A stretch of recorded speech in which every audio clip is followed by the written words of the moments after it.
Olá, você está no Arena IE, eu sou a Alessandra Gonzaga. Eu sou Marcelo do Carmo e hoje a gente tem uma convidada. Apresenta a nossa convidada. Apresentando Maiane Lewandowski, essa pessoa maravilhosa, linda que eu tenho na minha frente. Vou ler um pouquinho do currículo dela, tá, pessoal? Porque eu acho que merece, assim, a gente começar a fazer essas introduções propriamente, né? Apaixonada por estudar o comportamento humano organizacional, se materializou nas formações em psicologia e ciências sociais e mais tarde em coaching, mentoring e ferramentas de assessment. Pós-graduada em avaliação psicológica e psicologia organizacional, certificada como mestre em gestão de negócios pela Unicinos. Aí depois a gente comenta mais detalhes que tem por aqui, tá? Sempre atuou no setor de serviços. Ela teve a oportunidade de ser gestora de recursos humanos, o que para nós aqui é um super diferencial, porque a gente vê pessoal da área, né, de consultoria, de RH, mas é difícil ter estado do outro lado, né, mãe? É consultora de recursos humanos hoje na Sociedade Beneficente Israelita Brasileira Albert Einstein. Isso? Einstein. Lá em São Paulo, gente. E atua como docente, mentora, conteudista, tutora. Ainda trabalhos voluntários como mentora de mulheres e jovens e no trabalho em busca de desenvolvimento de competências socioemocionais. Deu para sentir, gente, o tamanho da categoria? A minha amiga Maiane tem mais de 10 mil seguidores no LinkedIn. Meu Deus do céu. Eu disse para ela, mas se eu tiver que ler o teu currículo do LinkedIn, a gente vai uns 15 minutos só nessa introdução. Então, Mai, seja muito bem-vinda. Comenta aqui com o pessoal como é que você chegou na gente. Dá um oi pro teu pessoal. Vamos lá. Olá, em primeiro lugar, eu fico muito feliz, muito honrada de estar aqui. Nós já vimos falando bastante, né, Ale, Marcelo, sobre essa oportunidade, sobre esse momento de chegar e olha aqui, né? Aqui estamos. Demos um jeito, aproveitamos uma vinda em janeiro da Mai para Porto Alegre, senão agora vai, né? E justamente, né, quando você fala como chegamos até aqui, o que nos ligou, o que nos conectou foi justamente a inteligência emocional. A inteligência emocional. Então deixa eu contar essa história, gente. A Mai, eu conheço desde a época do La Salle. Meu Deus, que ano, Mai? Só Deus sabe agora. Mas, olha, uns 10 anos, com certeza, até mais. Porque faz muitos anos que a gente era professora no pós-graduação do La Salle e nós compartilhávamos a disciplina, né, Mai? Era a mesma, só que tu em diferentes turmas que eu. A disciplina de inteligência emocional ou de competências socioemocionais? Agora eu nem lembro mais o nome que tinha. Era de inteligência emocional. Depois, no pós-MBA, é que virou de competências socioemocionais. Ah, isso aí. E aí, quando a gente fez o pós-MBA de inteligência emocional, a Ilma já estava junto com a gente. Nem lembro também que ano foi isso, né, Má? Aí a gente chamou a Mai para fazer também a disciplina aí sim de competências socioemocionais. Ou seja, tem chão, hein? Nossa Senhora. Esse tema faz parte da nossa vida, né? Nos une. Além da importância que ele tem, ele nos une. Depois disso, gente, a gente teve uma conexão aí na época da pandemia e fizemos alguns cursos juntos. Eu me lembro que a gente fez o Liderança em Tempos de Turbulência, né, Mai? Que foi, a primeira vez que eu vi o sistema do Cinefin, que tu adora esse sistema. Knevin. O Knevin. David Snowden. Que eu acho maravilhoso. É uma das possibilidades aí que o Marcelo tá horas querendo avançar nas empresas com esse Knevin. Mas para o pessoal não ficar boiando, o que é isso? Conta aí pro pessoal. É um modelo para tomada de decisão de acordo com o cenário de incerteza, né? Então, de acordo com o grau de incerteza, o que é recomendado fazer, mas é técnico demais, né? Fica para uma outra live. Mas eu me lembro que era muito gostoso, né, Maia? A gente, mesmo no online, ali no digital, como a gente foi descobrindo coisas na pandemia, né?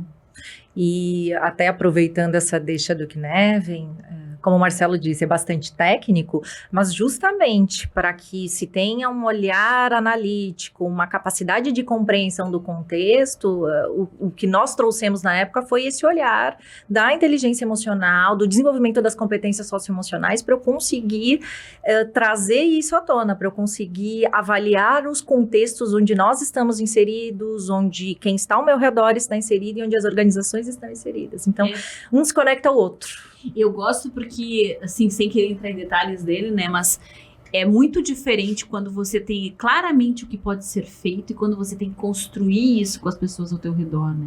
E a inteligência emocional aqui no Arena IE, a gente fala muito disso.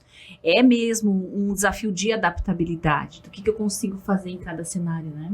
Uhum. Muito bem, quer começar com a primeira pergunta para mais? Vamos começar para Não, é que a gente estava vindo para cá, né? E a gente estava falando da função da Mai lá no Einstein, que é Business Partner, né? Então, tu teve a ideia que a Mai explicasse para nós Isso. o que é Business Partner, né?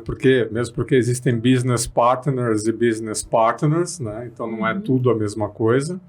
Então, como é que é um pouquinho esse teu trabalho, Mai? O que é ser Business Partner de uma instituição que é uma instituição referência aqui? Né, para vocês terem uma ideia, aqui no Sul, né, Maia, a gente tem alguns hospitais que são de referência e todos eles adotam o Einstein como modelo. O que o Einstein está fazendo, as estratégias de crescimento ou de posicionamento de mercado, que o Einstein é a referência, é o benchmarking, né, nacional. Então, conta para nós um pouquinho o que é... Eu só peguei uma carona na tua pergunta aí, Má. Eu estava vendo aqui que a Mai já deu aula em muitas faculdades e tudo, e tem muitos cursos dentro da faculdade do Einstein. Eu não sabia que tinha. Embora eu já tenha visto cursos de pós-graduação lá, né, e até ficou com vontade alguns de fazer. A gente nunca sabe de que lado do balcão a gente vai estar, né, Mai? Que às vezes eu tô dando aula e às vezes eu quero mais consumir também alguns cursos. Então, conta também um pouco desse lado educacional que tu trabalha lá, que está associado, né? Legal. Importante falar sobre essa atuação como business partner, né? E é algo que, esse conceito, ele... Dá para dizer que ele não é tão novo, ele já vem aí no mercado, vamos colocar uma linha do tempo aí de uns 20 anos para trás. É da década de 90. Ele não é novo, mas nós vemos muitas diferenças de aplicação em diversas organizações de diversos segmentos. Então, muitas empresas entendem o valor, veem que dá resultado, até pelas referências, como vocês mesmos trouxeram, mas ele acaba sendo uma evolução do próprio RH e da própria organização, né, da maturidade da área de recursos humanos e da organização, porque o business partner, ele precisa ter muita consistência, não é, e propriedade no que ele está trazendo, numa visão, eu gosto de dizer, mais generalista de visão, mas especialista de ação. Ele tem que ter uma visão sistêmica importante, mas ele precisa saber do que ele está falando, para poder construir alternativas junto com as áreas clientes. Então, ele é justamente isso. O business partner é aquele que, ele é mais até do que um consultor de recursos humanos, mas ele é um consultor organizacional, onde ele constrói, cria, discute com as áreas e os gestores clientes alternativas. Então, ele precisa entender do negócio, das frentes de atuação, além de RH. E para isso, ele precisa, essa consistência, esse relacionamento, fazem com que ele precise influenciar. Esse é um dos predicados e uma das competências mais importantes. Ele precisa influenciar estas áreas, nas suas tomadas de decisão, nas suas construções, nos seus direcionamentos. E para isso ele precisa conhecer não só de RH, mas dessas áreas. Claro que se a empresa, pensando aqui em organizações que a gente atua, se eu tenho um corpo de líderes que é com muitos níveis, por exemplo, né? Se eu tenho muita diversidade de áreas, tudo vai ficando mais complexo, já que a gente começou com o Kineve, né? Vai ficando mais complexo também o que eu posso fazer para desenvolver. Então, já puxa um gancho, Mai, para uma das maiores dificuldades hoje em dia que a gente tem trabalhado, que é desenvolvimento de líderes. Então, como é que é o link disso? Como é que tu percebe no mercado essa área de desenvolvimento de lideranças aí? Legal. Aí, bom que já vão abrindo várias janelas, assim, né? Eu tô aqui me concentrando para conseguir ir conectando tudo que eu tô pensando, mas dentro dessas linhas de modelos, quando eu comecei a atuar como business partner, até foi aqui no Rio Grande do Sul mesmo, no Hospital Mãe de Deus, no sistema de saúde onde eu comecei a atuar, o modelo era, você atendia áreas, então tinha este acompanhamento de áreas clientes, mas também era responsável por algum das áreas de expertise ou produtos ou serviços de RH. Desenvolvimento de líderes, avaliação de competências, podia ser clima e desenvolvimento, atração e seleção, então tinha estas duas vertentes e esses dois pilares. O modelo que eu atuo hoje e que eu tenho visto mais frequentemente, já não se tem mais isso, até porque acaba sendo aí, vamos pensar na agenda e na rotina, acaba sendo realmente bastante complicado você dar conta. Exato, manejar isso. Mas olhando para essa lógica do business partner e da questão do desenvolvimento, como meu cliente é interno, E geralmente as lideranças, e aí entram todos os níveis, coordenadores, consultores, gerentes, diretores, superintendentes, sejam em atividades mais estruturadas, mais organizadas, ou seja nas conversas, nas trocas, nas reuniões one-on-one, nós estamos fazendo desenvolvimento. Não deixa de ser uma mentoria, não deixa de ser uma prática de desenvolvimento sobre algum problema, sobre alguma questão organizacional, sobre algo até processual, né, que vai de todas as nuances. Mas o desenvolvimento funciona muito nesta interação ou também dentro de programas mais formais, conforme a necessidade, né? Acompanho, por exemplo, uma área específica. Vejo que nessa área há uma grande dificuldade com determinado tema. Resolução de problemas, manejo de conflitos. Bom, ao invés de atuar no one-on-one, vamos pensar em uma solução junto com a área de expertise, aí sim, né, como desenvolvimento, para trabalharmos essas competências ou essas habilidades que são dificuldades inerentes. Respeitando o nível, claro, né? Para coordenadores, a dificuldade tem um nível de complexidade, para gerentes outra, diretores outras e assim por diante. Legal. Olha, já estamos aí há um tempão na estrada, né, Ali? E eu vou contar para ti, Maiane, dá para contar nos dedos as organizações que eu tive a oportunidade de conhecer que cabe essa função business partner. Porque hoje a gente vê o pessoal falar business partner, sou business partner, mas aí você vai ver a organização, ela não tem nem estratégia definida, né? Quanto mais caber o business partner. Numa vida passada, Ali odeia quando eu falo isso, né? Mas, todos nós temos. Lá na década de 90, eu me envolvia muito com avaliação de gestão. Eu era instrutor, examinador sênior do PNQ, aquele movimento da qualidade. E tinha um camarada que a gente tinha que estudar, né? Então, a gente, para ser examinador e para ser instrutor, você tinha que estudar. Eu estou quase certo, eu tentei ver, mas eu acho que é isso mesmo. Tem um camarada que é o David Ulrich. Esse cara, ele trouxe a teoria das capabilidades organizacionais. Uma capabilidade está para uma organização, assim como uma competência está para uma pessoa. Só qual que é o lance da capabilidade? Ela é dinâmica.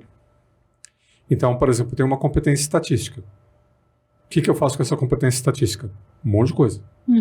Eu posso atuar, né, como analista pesquisa, de dados, como analista de dados, E uma organização, ela tem capabilidades. O que ela pode fazer? O que ela quiser. Então, como a década de 90 era uma década de muita competição, de globalização, as organizações estavam assim, meu Deus, salve-se quem puder.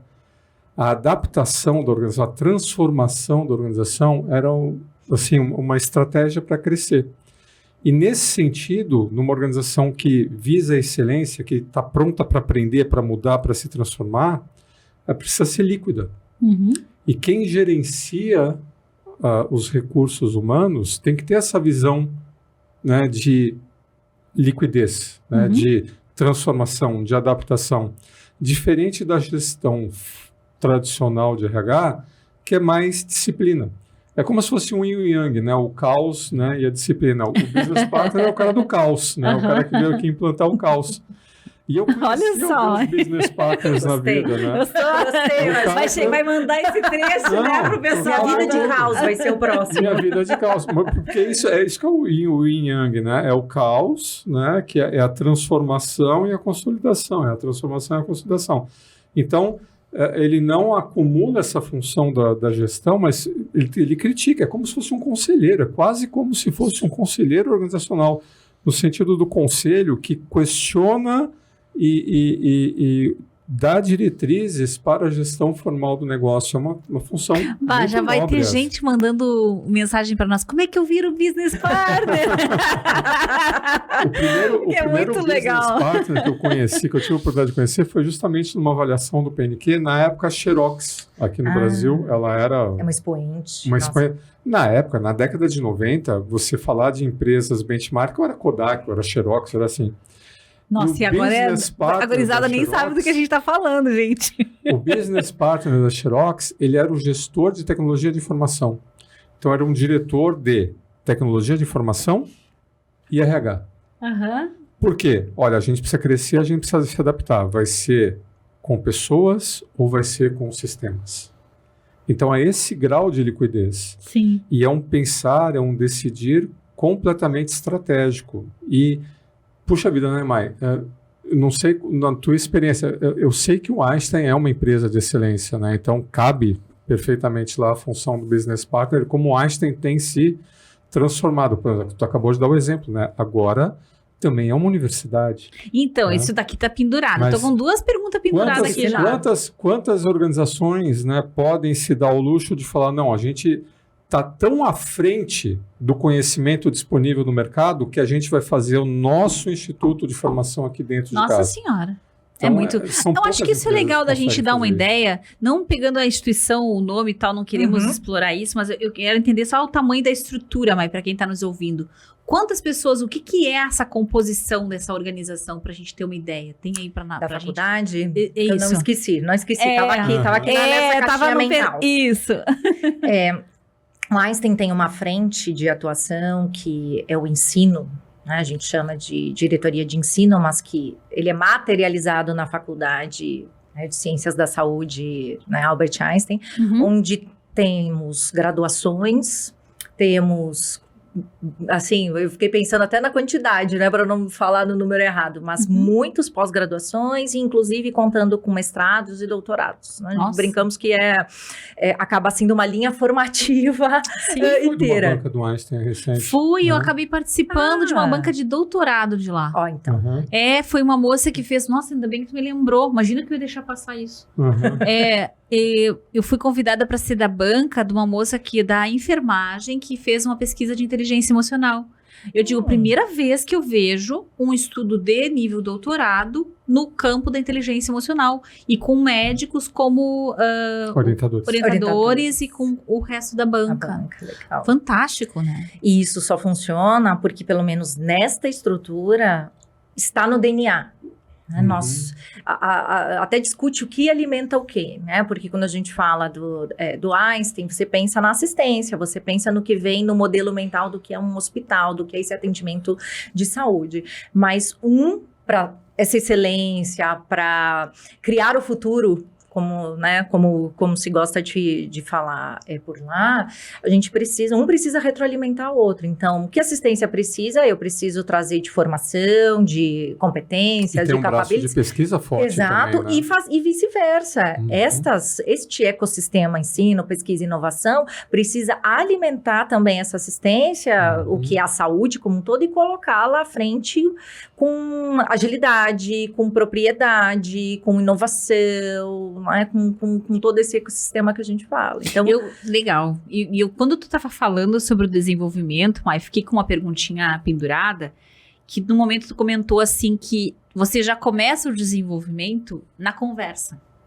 E isso me fez lembrar que essa semana a gente fez uma reunião, o Marcelo não estava junto com o cliente. E muitas vezes a gente tem um papel até desenhar o que vai fazer do cliente um pouco como consultor, assim, a gente fica entendendo, claro, a realidade do cliente.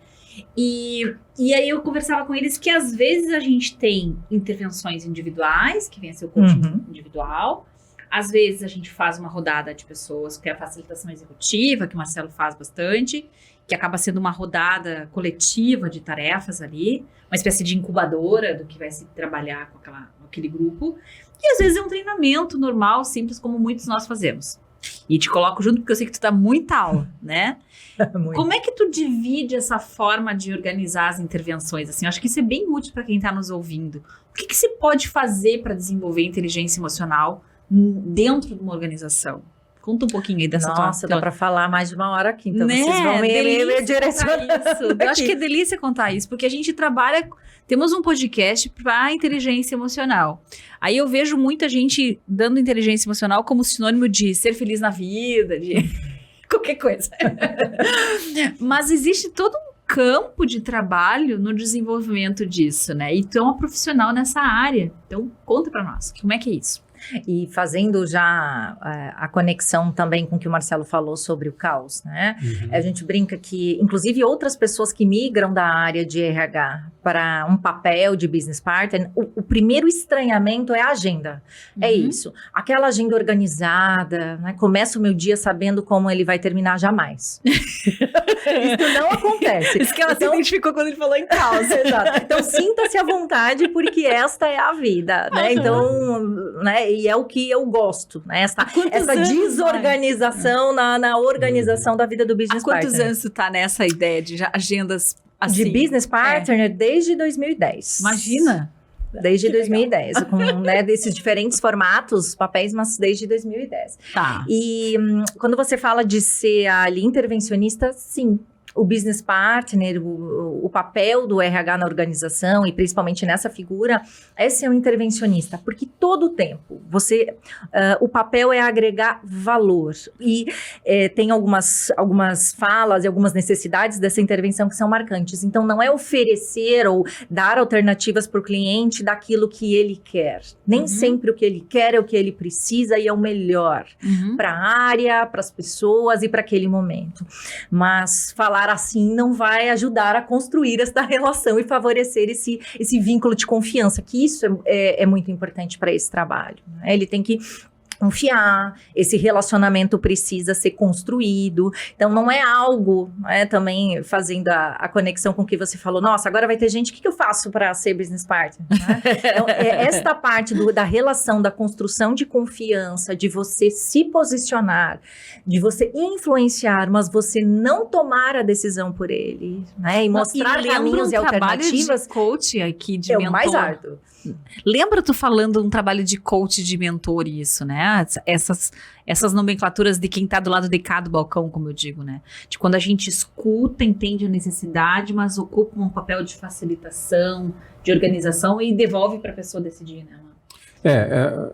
Eu acho que diferente da gente que está fora da organização e tenta facilitar uma discussão, dentro da organização com o business partner, né, a MAE com certeza deve apontar caminhos. Né? Ela é muito mais ativa e propositiva do que a nossa posição como facilitador, que a gente só está ali para extrair o melhor potencial dos executivos que fazem parte do negócio. Legal. Agora, um business partner tem que questionar o negócio.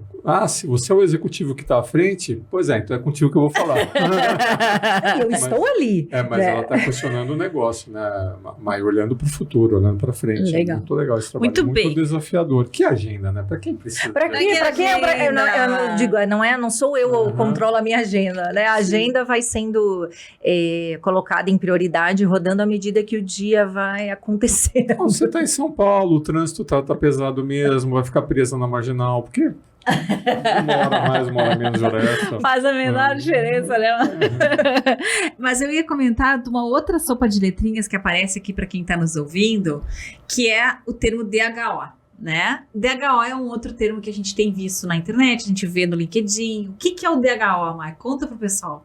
O desenvolvimento humano organizacional. Isso. Assim como o business partner, né, e que ele também tem vários conceitos, a própria área de RH, né, o que é o funcionamento, a dinâmica da área de recursos humanos foi mudando, né, ao longo do tempo. Então, em alguns lugares nós vemos que a área intitulada, né, como desenvolvimento humano organizacional, em outras, a área de expertise que cuida desses processos, do desenvolvimento de lideranças, desenvolvimento de competências, acaba sendo também intitulada assim, mas justamente para dar esse foco, e a gente vê a evolução ao longo dos anos do humano, né, de colocar o humano na frente, né, se fala muito do recursos, que recursos são esses que a gente está falando, né, é para dar a característica e o tom, né, do que compõe a organização, do que a gente precisa cuidar, onde a gente precisa investir, né, que são as pessoas. Que legal, me fez lembrar essa fala agora da Mai, de novo, nós das vidas passadas.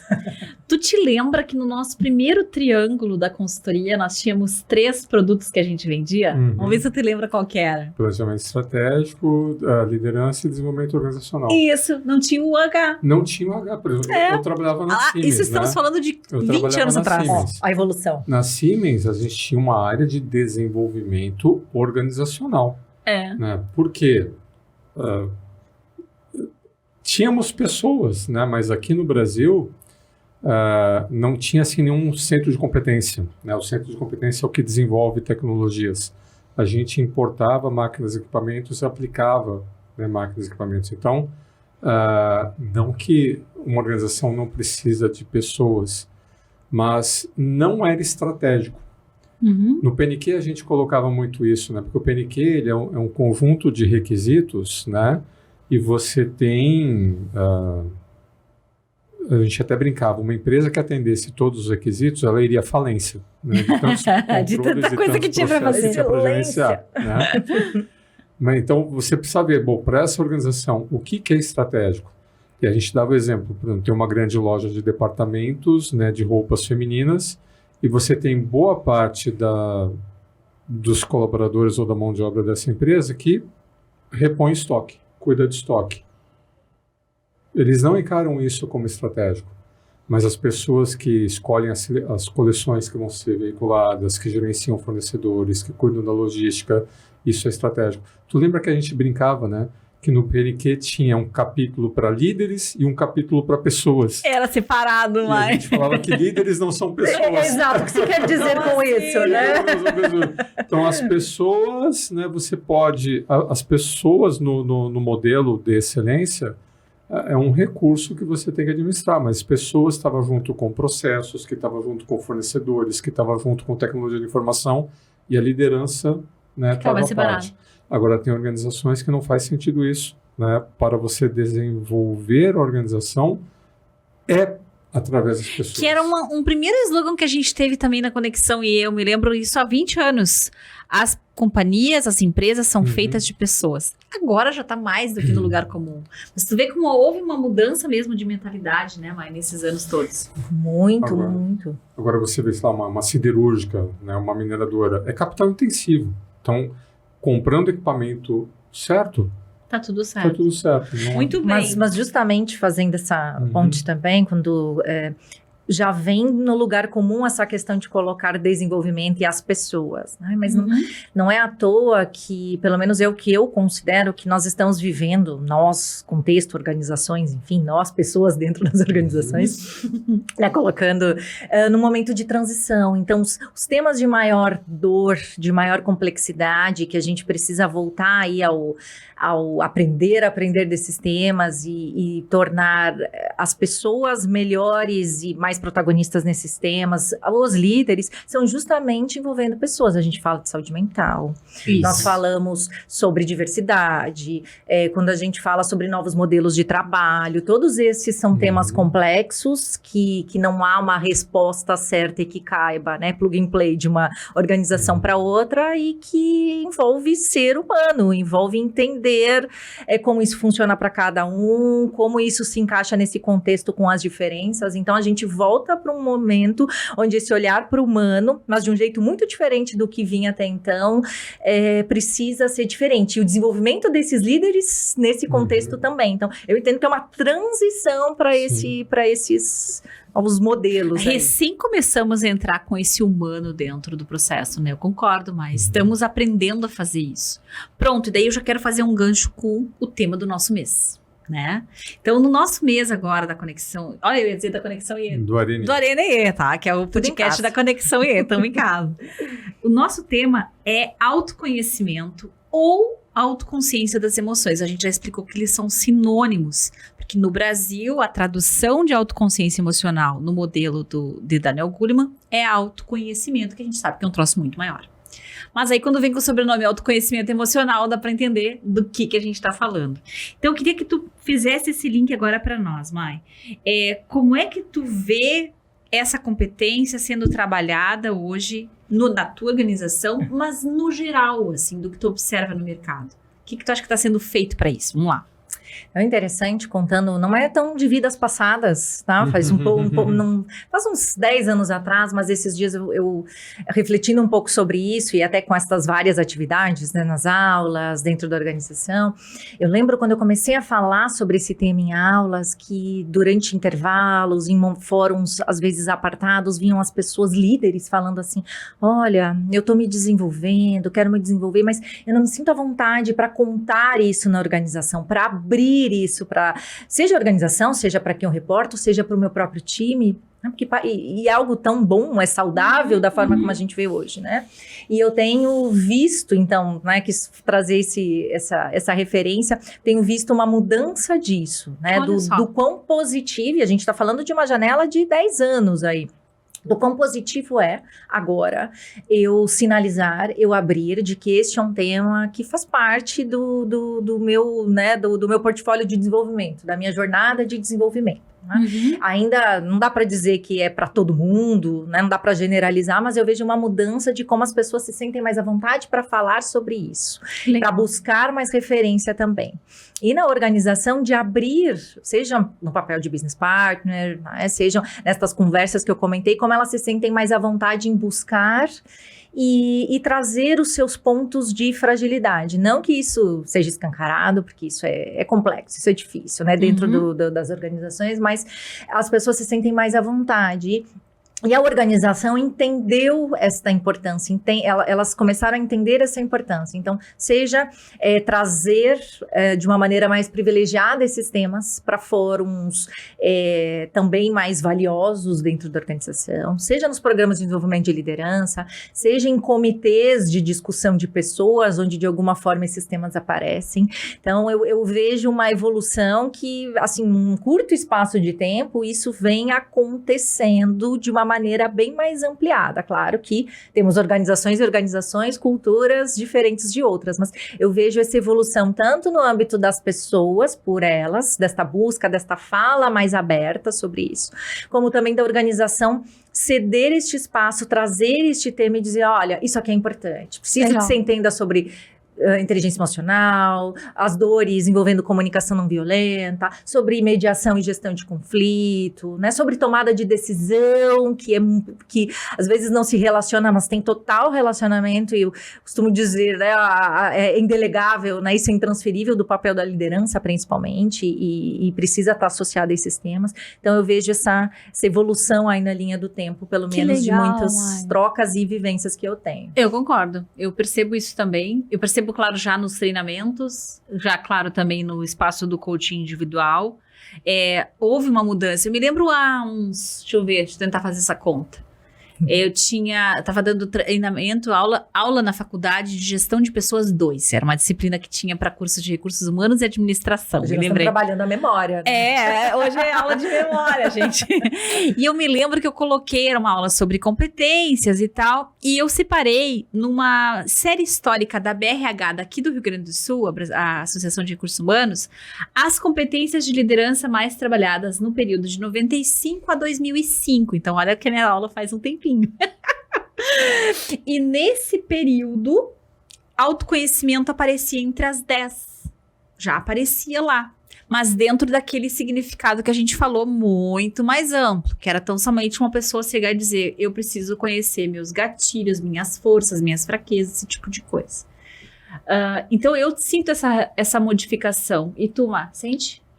Eu vejo que a gente tem que parar de brincar de gato e rato, né, nas organizações. Você vê que, por exemplo, a Maia é de uma instituição de saúde. Imagina você não tá legal. Sim. Aí você vai no médico. Aí o médico pergunta, e aí, o que você tem? Aí você fala, sei lá, tu que é especialista, se vira. Te vira. Eu não tô legal, 1000 coisas. Pra você me dizer, né? Aí, putz, e agora? Como é que eu vou tratar esse cara? Imagina esse médico prescrevendo uma série de exames, né, um tratamento inadequado. Tá, sai do setup médico e entra no líder-liderado. Então, pensa um líder que tem que pegar o liderado e extrair o máximo potencial e desenvolver as carreiras desse camarada. Tá, e como é que eu vou fazer isso? Toma esse checklist aqui, de gestão por competência, vê o que o cara tem aqui que não tá... Tá, mas não tá aqui. E aí, Me fala, criatura, o que você quer? Ah, sei lá, tô com medo, não quero saber. O quanto mais, né, você, numa consulta médica, puder compartilhar com o médico o que tu realmente está sentindo, o seu histórico, né, fazer a anamnese, pô, a gente fica mais assertivo nessa conversa. Esse médico vai conseguir prescrever um tratamento mais eficaz com uma maior velocidade. Todo mundo vai sair ganhando.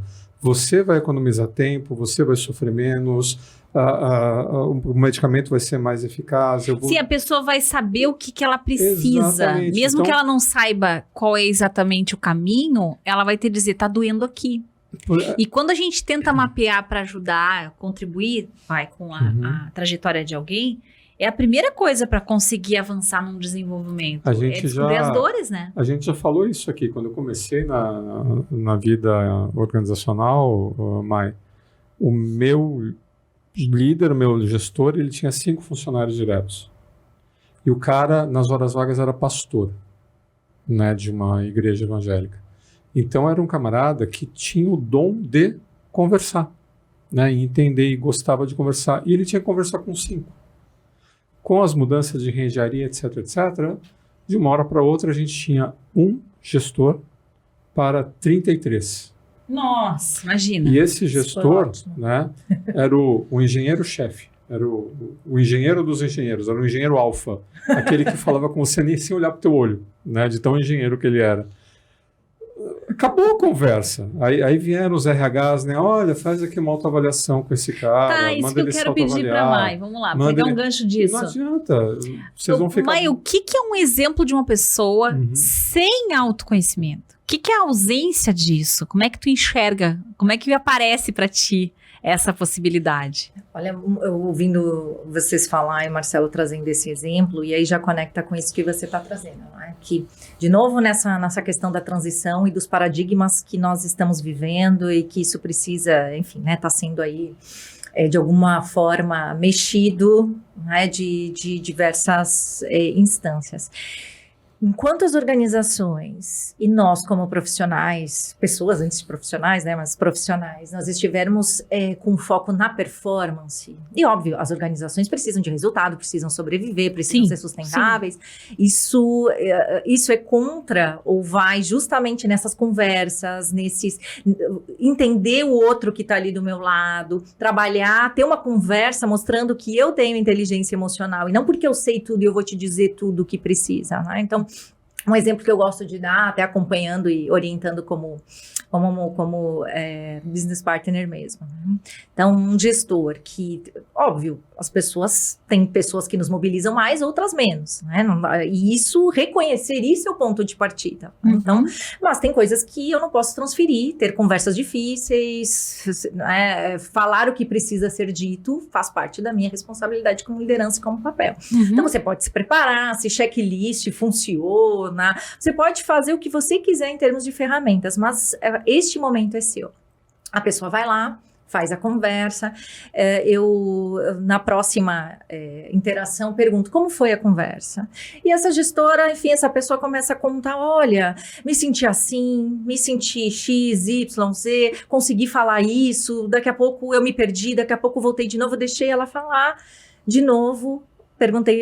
Comentei com ela, eu perguntei como foi a conversa, não como você se saiu. Ali ela estava falando sobre a performance. Quando a gente estiver preocupado em performar, né, e esse for o foco, né, nas conversas, nas interações, nas conversas de carreira, nos acompanhamentos do dia a dia, não vai ser de fato, né, a inteligência emocional, o autoconhecimento, ele não vai ser posto ali, porque eu não vou estar realmente tendo um diálogo, né, serão monólogos. Eu até brinco, depois as pessoas, né, eu falo 10 vezes, mas eu já tive essa conversa várias vezes, poxa, o que você disse? Como foi? Justamente mostrando que Eu é que estava preocupado comigo, não em ouvir, não em estar aberto, não em colocar ali que tem coisas que talvez eu não saiba, vou ter que parar, a gente vai ter que avaliar, nós vamos ter que fazer combinações, alinhamentos. Então, esse é um dos pontos muito presentes, por que exemplo, legal né, esse exemplo, nas organizações. E esse, para mim, é muito forte, porque foi exatamente assim. Você vê a importância da performance versus em realmente eu querer ter uma escuta empática, ter uma conversa onde a gente coloca ali em ação, né, o que cada um está pensando, o que cada um está sentindo, as necessidades não atendidas, o que a gente poderia, né, que combinados nós saímos dali. Né? Até brinco, vocês não fizeram nenhum combinado, nem alinhamento, não. Que conversa foi essa, então? Se eu saio da conversa e não sei o que eu vim fazer aqui, aí complicado, né? Não sei nem contar como é que foi a conversa. Pergunta para outra pessoa como é que foi a conversa. Parecem duas situações muito diferentes. Por que isso? Lembrei do nosso dialogue, quantas vezes falamos aqui. Por isso que a inteligência emocional ela chegando, né, nessa história que a Mai contou. Porque foi uma mudança de paradigma. Tu que trouxe a palavra primeiro, tá, Mai? Foi uma mudança de paradigma. Conta mais. Olha que a Mai já te foi faz a consulta. Foi uma mudança de paradigma ali nos anos 2000, né? Que, cuida da organização. Cuida das pessoas, que as pessoas cuidam do negócio. Então, foco nas pessoas, cuida das pessoas. E quando você tem essa conversa, tá tudo bem? Tá. Né? Não tá. Né? Então, você perceber a emoção, né, que é o que não está sendo dito, mas está na cara da pessoa que não está bem. Você ter um líder que conseguisse ler além das palavras e perceber os estados emocionais, perceber se está tudo bem, chegar... Nossa, isso foi um diferencial. E aqui a gente já está falando de outras competências que virão no nosso rol aqui nos próximos meses, né? Tu tá falando, eu já tô pensando na consciência social, essa consciência do outro, essa leitura do outro, de eu me ler para ler o outro. A gente falou muito disso no último episódio da escola de emoções, que a gente vai ficar falando desse modelo, de que eu consigo ler melhor o outro se eu consigo me ler. Se eu tô legal na minha leitura interna, não vou precisar usar essa conversa para me entender, né? Então, tem momentos e momentos para isso acontecer, né, Mai? Isso é muito bacana, até estou escrevendo sobre isso nesse momento. Vamos puxar. Gente, a gente tem 3 livros aqui com o nome da Mai neles, a gente vai precisar falar disso. Mas justamente o que o tema é o poder da inteligência emocional, mas quando a gente fala do autoconhecimento, da inteligência emocional, ainda tem essa nuance de trazer para o individual, né? Isso. Como algo individual. E que, claro, precisa. Mas justamente algo que eu tenho gostado muito, e eu acho que esse também é um momento de transição para isso, é da visão sistêmica, do pensamento sistêmico. Então, quando a gente fala de inteligência emocional ou competências socioemocionais, tem a atuação do indivíduo. Então, esse primeiro movimento tem o que impacta o time como um todo. Então, um time é feito de pessoas, né? Pessoas que são diferentes com suas emoções, suas necessidades.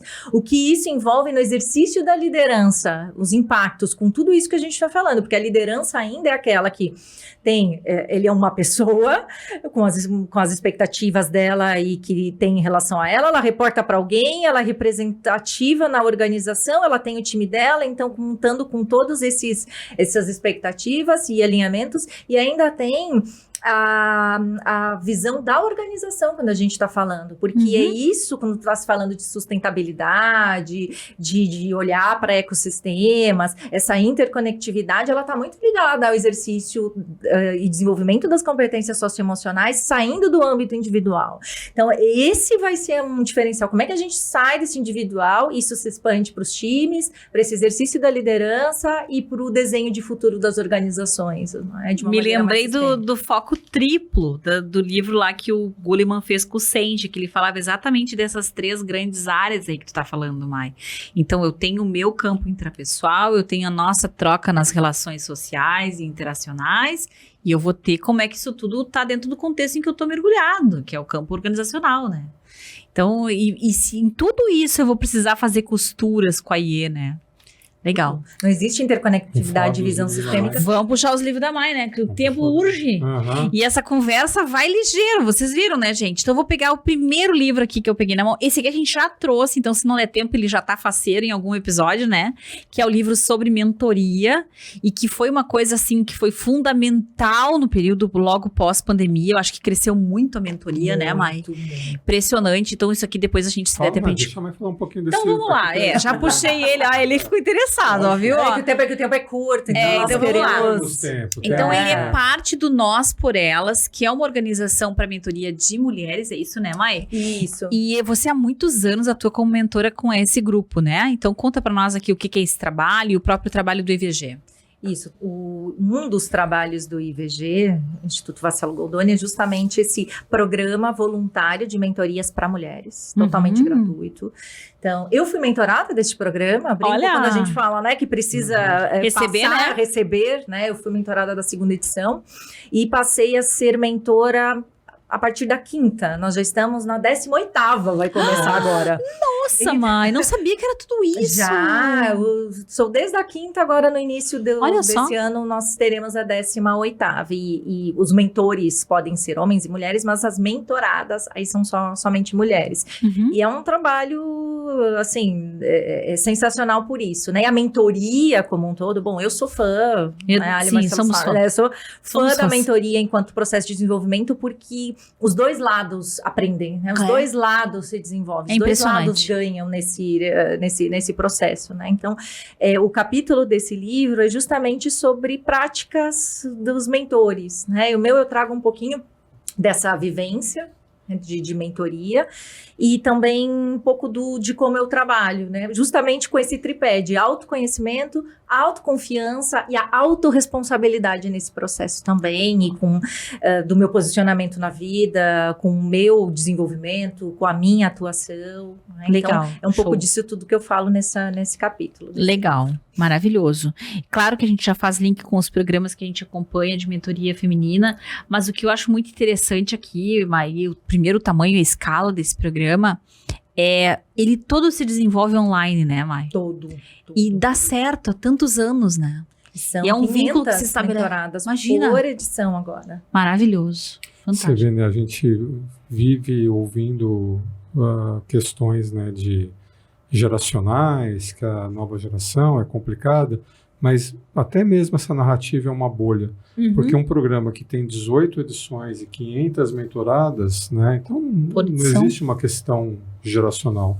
Existe um posicionamento individual, e eu gostei muito dessa palavrinha que você colocou, mais autorresponsabilidade. É verdade. A gente não mentoria, vê muito esse último quadro, você né? se engajar num programa de mentoria, eu quero me desenvolver. Isso. Me ajuda. Aham. E é Maravilhoso. o que eu faço depois disso, porque a mentoria, pelo menos nesta estrutura formal, seja aqui ou outra, ela acaba tendo esse início, meio e fim. O que eu faço? Sim. Eu comigo mesmo depois de todo esse processo, né? Eu preciso sair, né, tendo as ferramentas, conseguindo ser protagonista, tomando as minhas decisões. Esse Então, a ano não ideia é saiu ainda, né, mãe? Então, Esse ano ainda não provavelmente saiu o vai programa. ser, não, ainda não, vai ser. Ó, então já fiquem ligados aí, pessoal. Eu quero ser mentorada. Vem, te inscreve, esses programas. Ano, a primeira turma. Em abril já vai ter inscrições aí.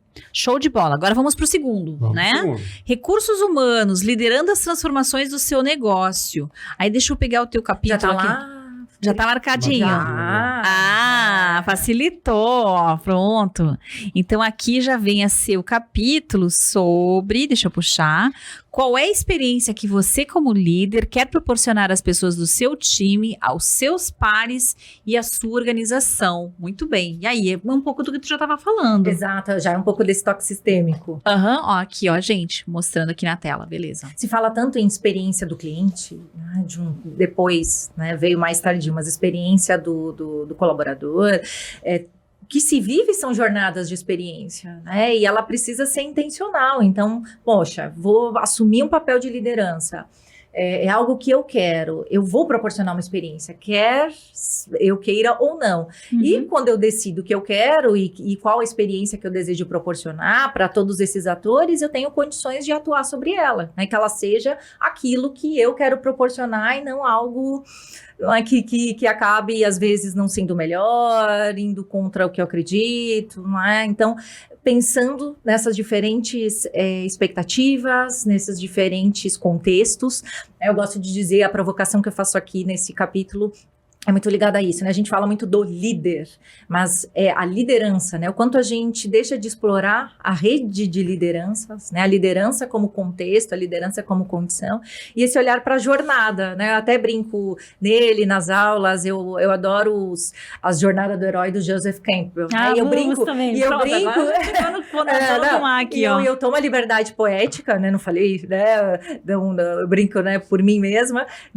dos 12 passos eu transformei em 5. Pra vai Sim, tranquilo. A saída, eu encontro o meu mentor, descubro que eu tô mergulhando lá nos infernos, que mais? Mas as provações e depois o retorno com elixir e a recompensa, porque a jornada de liderança nada mais é do que isso. É um desafio, você às vezes aceita mais ou menos, às vezes não pelos motivadores que você vai reconhecendo depois, mas você vai caminhando, você vai aprendendo e se desenvolvendo à medida que o caminho acontece, né? Não tem uma preparação. Você pode até ter ferramentas antes, mas é muito no caminhar dessa jornada. Então, você tem aliados, tem provações, enfim. E essa jornada da liderança, né? A competência mais valiosa que você acaba descobrindo nesse percurso é o aprender a aprender. Então, a aprendizagem, eu me sentir um aprendiz me traz aí espaço para fragilidade, limites, possibilidades, me dá espaço para essas conversas mais valiosas. Ai, que legal então, isso vai ter que... Gente, isso vai ter que valer um corte. Desculpa que eu atrapalhei porque eu me botei no meio do corte. Agora o pessoal que se vire para conseguir cortar. Mas eu achei fantástico isso, que é essa grande virada de autoconhecimento. Pelo menos para mim, acho que pro Mar também, vamos ver o que tu acha disso. Mas quando a gente se permite ser esse eterno aprendiz da gente, da nossa realidade, do mundo ao redor, fica tão mais fácil, tão mais leve, né? Não tem que ter todas essas respostas. E não vai ter. É uma coisa que a gente sempre buscava nos desenhos dos sistemas de liderança de tomada de decisão. O que esse líder está fazendo? Né? A gente até brincava da liturgia da liderança. Igual você ir na missa, né? Que você vai na missa, tem uma sequência ali de coisas. E senta, levanta e abaixa, senta, levanta. essa viagem é agora acabamos de perder todos os nossos ouvintes católicos. Não, mas quem é de fora fala, mas vem cá, por que isso, né? Um rito. Um rito, a liturgia. Porque um funcionário da produção. Você vê quantas peças ele faz por minuto, quantos erros ele comete, um engenheiro que faz projetos, um vendedor que fecha contratos, e um líder. O que esse cara entrega? Como é que ele para pensar se o que ele está fazendo, de fato, ele... Né? Porque todo mundo que trabalhou em organização já passou por uma experiência. Pessoal, reunião semanal dos búfalos d'água. Putz. O que eu estou fazendo aqui? Pessoal, você vai lá. Vem cá, por que você está fazendo o que você está fazendo? Para um pouquinho, né? Redefine a sua forma de liderar. Porque ninguém ensina, né? Liderar assim. A liderança nas organizações é a típica função que o sucessor mantém o protocolo, né, do cara, né, que veio na frente dele. E as coisas vão se repetindo. E a organização está no século XXI e as práticas de liderança estão no século XIX. Legal, e fazendo um parênteses com isso, e que acaba sendo preocupante quando a gente está falando dentro aí de desenvolvimento de liderança, sucessão, dados no passado não tão distante, se falava sobre apagão de talentos, né? Agora se fala sobre apagão de lideranças, as pessoas não querem mais ser líderes. Isso, então tá muito conectado a isso que vocês estão trazendo, como você trouxe agora. Que liderança é essa? De qual modelo a gente está falando que ele nem vale a pena, por nenhum motivador que as pessoas estão elencando, sejam eles, né, qual for, não está valendo a pena. Então as pessoas não estão mais querendo, claro, generalizando, mas é um dado que está começando interessante, a impactar. Aqui eu já faço uma analogia um pouco ao nosso tempo, né? A gente estava falando que a gente está no meio de uma transição, tu comentou logo no começo, estamos no meio de uma transição.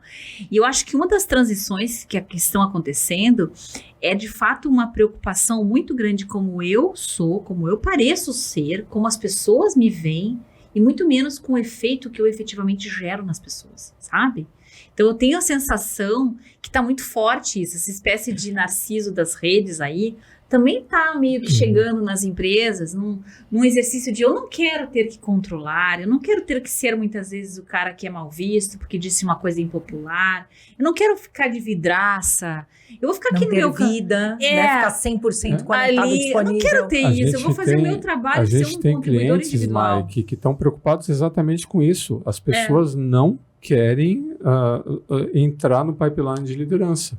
Exato. Mas, porque elas não querem ser esse líder, mas nem essas pessoas, nem os líderes que estão lá, param só um pouquinho. Eu não preciso fazer as coisas Exato. desse jeito. Exato. Eu não preciso gerar uma burocracia. Eu estava contando para a Alessandra, né, essa semana, quando eu trabalhava lá na Siemens, o pessoal fez um trabalho de reengenharia, e na época eu era estagiário. Isso faz muito tempo, Eles tá, Siemens? pegaram- Caso vocês vejam isso agora. Eles pegaram os líderes, né, e levaram os líderes para uma vivência. E tiraram todos os líderes da nossa área de negócio. 30 líderes a menos. E nós ficamos lá. Mas as coisas foram tão boas naquela semana. Funcionaram trabalho uma semana fluiu. sem os líderes. A gente estava de bom humor, os problemas foram resolvidos, a produção não parou. A gente fala, vem cá, para que a gente precisa desses caras mesmos? Então, é um monte de protocolo e relatório, informação e etc, etc, que estressa o líder, estressa o funcionário, estressa a organização, desperdiça recursos e ninguém fala, peraí, vamos mudar isso aqui. Com Vamos certeza. fazer diferente. De qual Muito modelo show. de liderança a gente está falando? E Aí aí? entra um tal de business partner e fala, para tudo. Né? Segura! Caos. Vamos inventar o caos, vamos acabar com esses protocolos. Para tudo. Nós só reduzindo, né? Nós estamos fazendo que nem receita de reduza o molho, agora coloca, né? Nós Keep estamos it tendo que reduzir. simple. Tá, então vamos pegar o último livro, porque esse aqui é o que mais chamou minha atenção. Primeiro que eu achei a capa super bonita, ó. Linda, né? É linda essa capa. Impulsionadores de carreira, adorei. E foi o tema, carreira uma área pra mim assim que eu tenho um carinho e ao mesmo tempo parece que eu abandonei ela, porque foi tema do meu doutorado, mãe. E eu fico assim olhando ela à margem, né? Tipo, daqui a pouco eu te enxergo de novo, né? Então conta um pouquinho o que tu trabalhou aqui. Deixa eu só pegar qual é o capítulo lá. Já ó. marcado. Pessoal, Então, eu gostei desse estilo, né, da editora, da Literary Books. Carreira ambidestra. Como o Life Design pode contribuir para a construção do seu portfólio de vida e carreira. Nossa, isso aqui tem tudo a ver com o trabalho que a gente... no que eu acredito, mãe. Essa coisa de a gente ter que juntar, né? O eu pessoa e o eu trabalho. A Lindo, velha gente. história, né? Vida profissional, vida pessoal. Oi? Né? Oi? Como assim Como vida assim? pessoal É e uma profissional? vida só, Não, né? exato, né? Mas os ritos Maravilhoso. ainda, né? De alguma forma ainda são. Com a pandemia isso misturou, mas... Né, eles acabam sendo muito marcados. Mas carreira também tem um apreço especial, porque foi ela que fez eu reavaliar a minha vida e a minha carreira num dado momento, também lá numa outra vida, a gente estava brincando, e me levou para a área de RH. Né? Foi ela antes da parte hospitalar e dos serviços, onde eu fui consultora de Tu chegou RH a ser e de carreira. Chegou a ser psicóloga clínica, Mai, antes de ir pro RH ou não? Só sentiu? Foi só nos estágios, mas não atuei. Não. Aham. Uma coisa eu tinha certeza, que psicologia clínica não era para mim quando Sim. eu terminei a faculdade. Mas aqui, além de ser um tema também que me arrebata meu foco, meu carinho, como eu brinco, eu gosto dessa lógica, né, de, bom, o que torna a sua vida valiosa e o que torna o seu trabalho valioso? Onde isso se encontra? E que é a perspectiva muito do life design. E também essa lógica mais fluida, não linear, porque a gente fala que não é mais assim, mas as organizações ainda estão formatadas com carreiras lineares. Isso ainda está aí na nossa memória, no nosso histórico, onde nós somos formatados. Exato, isso ainda existe. Então, a gente precisa fazer esse esforço para fazer esse movimento de saída. Eu gosto da lógica de portfólio, porque justamente quando a gente vai comprar algum serviço, né? Alguém te apresenta um portfólio de possibilidades, que é dinâmico, daqui a pouco tem algo mais customizado. Por que a carreira, o que eu tenho a mostrar sobre, né, sobre a minha vida, sobre o que eu já fiz, não são os cargos, não é o que eu faço que está lá no script do meu currículo, é como eu sou fazendo aquilo que eu faço. Então, tem as minhas formações, tem as minhas entregas, mas tem o que eu acredito, tem outras atividades, a gente experimenta muito pouco. Né? Justamente amarras, né? Medo, não, mas isso aqui eu vou sair da minha zona de conforto, não, mas isso aqui não é esperado para alguém que tem o meu core aqui na área de RH, de finanças, de tecnologia.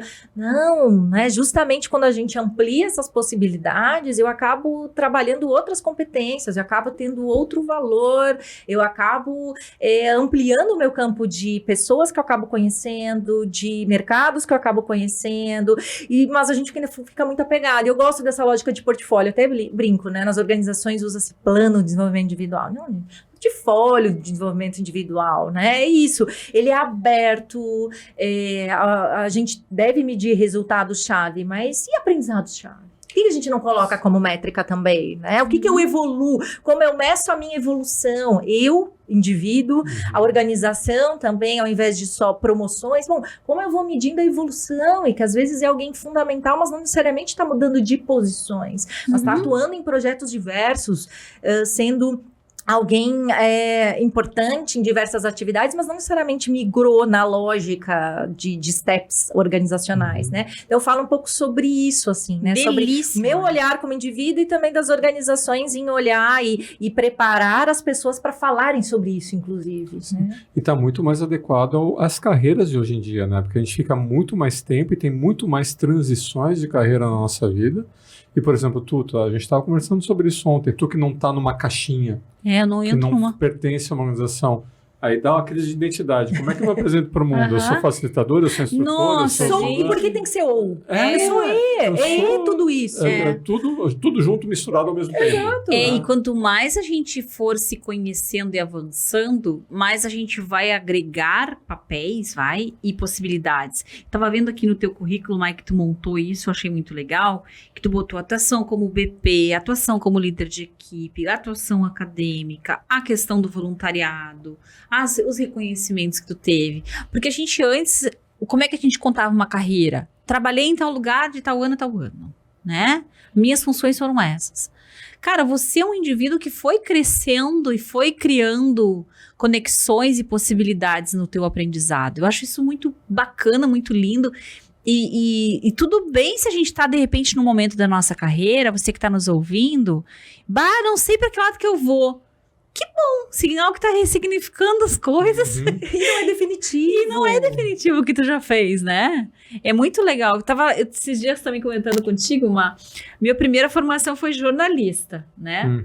Por muito tempo eu não contava isso. Eu tipo, isso vai dar uma confusão, as pessoas me vendo como jornalista. E até a história de, como é que é? Auditora líder ambiental. Auditora líder tá ambiental. Lá no meio do currículo. Esse eu tirei, tá? Mas eu tirei. Esse eu descobri. Esse eu tirei. Ela trabalhou com o meio ambiente. A primeira projeto de consultoria, a gente implantou ISO 14000 e eu chamei ela para vir, que era um sistema de gestão integrado, QS, ISO 9000 e 14000.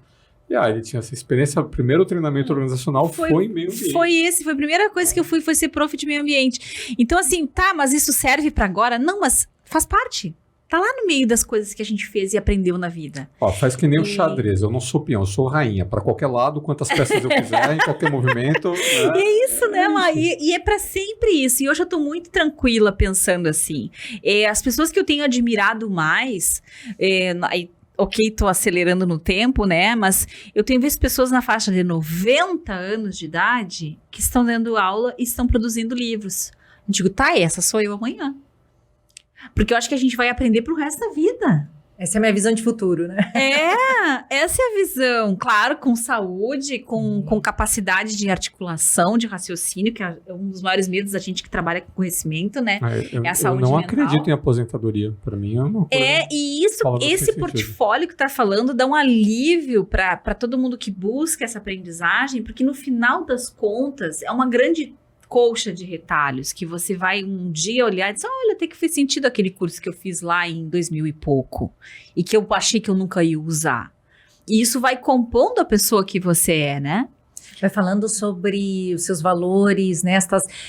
A gente acostumou a pensar a carreira como escolhas, e tudo que eu renuncio, né? E se eu for para cá, abandono essa parte aqui. Não, né? Tem coisas que elas quando elas não são excludentes e elas fazem parte desse portfólio, elas se complementam, eu trabalho com competências transversais, com aprendizagens de um lado e de outro, e quando a gente começa a entender e brincar com isso, no melhor sentido, isso vai sendo mais leve para pensar, né? Eu vou tendo talvez coragens que talvez eu não tivesse se fosse uma escolha realmente ou isso ou aquilo, né? Isso me representa, isso não.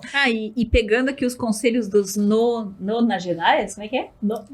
Nonagenários, é Pode isso? ser. Eu vi também uma senhora dizendo que qual é o segredo para se manter ativa até os 90 anos? Aquela pergunta que faz uma pessoa ela disse assim, é ter sempre um foco de interesse. Sempre alguma coisa que te interesse fazer. E aí eu faço essa pergunta para ti então, Mari. Fechando essas ideias, todas essas constelações de possibilidades que tu tem. Tô vendo até um chocurei ali no pescoço. Entendedores entenderão, né? Temos uma reikiana. O que tá o teu olhar assim, olhando para isso? Que tá gerando interesse em ti? Para que lado tá indo o teu foco de interesse? Conta um pouco mais para nós aqui. Daqui para diante, o que tu tá vendo nesse 24? Vamos lá. Nossa, essa foi a mais difícil de hoje, hein? Tá vendo? Aí, tu achou que ia ser fácil? Essa exige autoconhecimento, Exato. Bom, essa parte de deixar um legado, de contribuir com conhecimento é algo que eu coloquei em ação nesse formato ano passado, né? De poder utilizar capítulos de livros, enfim, algo que continua em 2024. Vai vir aí o poder da inteligência emocional, eu talvez vi. Tenhamos mais, enfim. Né? Isso é algo que me representa, não é nem profissionalmente, é como indivíduo, é como a Maiane, como eu me coloco no mundo, assim, no que eu acredito. Eu até gosto de dizer que desenvolvimento de pessoas, desenvolvimento humano para mim, ele não é cargo, ele não é área, ele é missão de vida. E por isso que tudo que eu faço tem isso atrelado. E aí eu sei que eu estou no caminho, o melhor caminho, né? Eu digo, não tem caminho certo, é o melhor caminho naquele momento. Então tem isso, tem essa atuação com as próprias aulas, com as próprias mentorias que me alimentam muito. Eu gosto dessa troca, né? As pessoas falam você gosta do ensinar? Eu gosto do ensinar porque ele também é compartilhar, ele é doar e receber, né? Porque você tem essa moeda de troca, isso me retroalimenta. Então é algo que nesse ano eu já fiz bastante em 2023 e quero continuar potencializando em 2024. Tomara que nós estejamos juntas de novo em aula, hein, Maior? Já vamos começar a profetizar aqui. Coisa boa, né? Criar cursos aí, trazer possibilidades. Muito bom. Ajudar a pensar futuros, ajudar a sair da caixa, né? Que a gente gosta. Show de bola. Mais alguma coisa, Má? Vamos fechando com a Mai? Vamos fechando com a Mai. Eu só tenho a agradecer a Mai, né? A conversa, né? Nossa, já foi uma hora. Já foi uma hora de conversa, fluiu muito gostoso, Mai. E eu quero que tu fale assim, agora sim, algum recado que tu queira dar, alguma coisa que tu queira passar para o teu público. Como é que tu gostaria de encerrar aqui com o pessoal? Vamos lá. Fazer bonitinho, né? Para embrulhar bonitinho. Para embrulhar bonitinho. Pro corte. Primeiro eu quero agradecer. Porque eu acompanho, como eu disse, Alho, Marcelo, então é diferente de estar aqui, é gostoso de estar desse outro lado aqui. Então, muito obrigada, e foi muito gostoso. Né? Quando a gente vai falando e vai fazendo essas conexões, vão vindo outras coisas, né? Nós vamos revisitando várias partes da nossa narrativa. Né? Eu gosto de ir assim, vou me ouvindo, vou fazendo algumas outras conexões, vai alimentando o meu autoconhecimento, né? A minha autoconsciência. Então, isso é importante, porque é algo que a gente, é isso assim como inclusive recado, né? Eu costumo até sinalizar nas próprias mentorias, nas aulas, olha, tenha ciência de que este assunto você trabalhará para o resto da sua vida. E é para ser bom. Não significa que ele será fácil e confortável, mas ele será, você só tem a ganhar com isso. Então, e precisa começar, precisa estar aberto, seja com um mentor, seja com alguém que você gosta de trocar sobre isso, seja com aulas formais, da forma como for, seja pesquisando sobre o tema. Não esquecer de que isso é um valor, assim, que vai para a vida, não tem tempo, não tem hora errada, nunca olhei sobre isso, não. Comece. Você só tem a ganhar. Você só tem a ganhar trabalhando o autoconhecimento, seu autoconhecimento, né? Porque ele vai impactar em todo o resto, né? De novo, estou nessa linha sistêmica, esse é um dos temas que está me arrebatando, porque eu acho que faz muito sentido, né? Em termos de futuro. Então, ele vai reverberando, isso vai reverberar, e só vai trazer aí possibilidades e um retorno muito produtivo, muito positivo. Então, agradeço a oportunidade. Nossa senhora, tem gente batendo palma do outro lado lá, né?